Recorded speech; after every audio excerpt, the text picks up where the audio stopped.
तेरी अनंत कृपा। अब हमने जाना, अब हमने समझा कि तू कितना कितना कृपालु है। तू किस तरह हम पर अनवरत दया की वर्षा कर रहा है।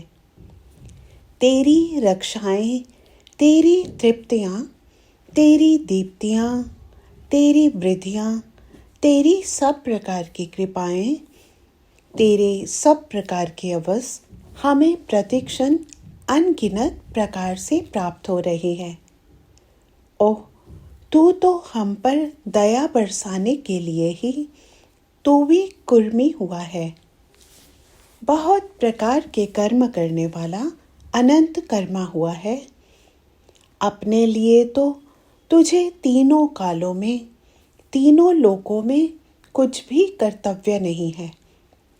फिर भी जो तू अपने इन अनंत ब्रह्मांडों में अपने अखंड महान कर्म प्रतिक्षण चला रहा है, वह हम जीवों के कल्याण के लिए, हम जीवों के प्रेम वश होकर ही कर रहा है।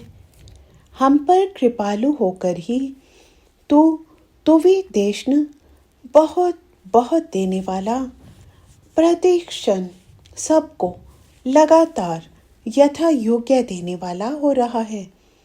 मनुष्य जब तेरे दानों का अनुभव करने लगता है तो वह देखता है कि तूने सदा हमको देना ही देना है और तेरे इस देने का कहीं अंत नहीं है। इसी तरह तू हमारे लिए, केवल हमारे लिए तू भी मग भी हुआ है। बहुत बहुत ऐश्वर्य वाला ऐश्वर्य भंडार बना है।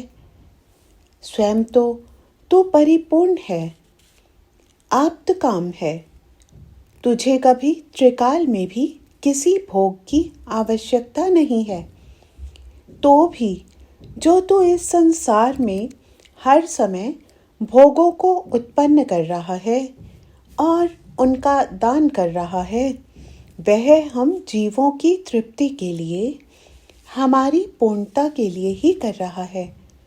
और जो तू भी मात्र हुआ है, बहुत परिमाण वाला हुआ है, वह भी अपने अवसों से हुआ है, अपने रक्षण आदि को पहुंचाने के लिए हुआ है।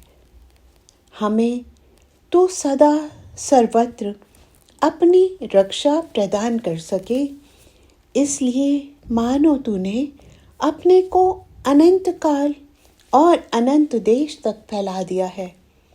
आह, तू किस प्रकार हम पुत्रों के हित के लिए प्रेम विहल होकर अनंत कर्मा, अनंत दानी, अनंत धन और अनंत परिमाण हो रहा है।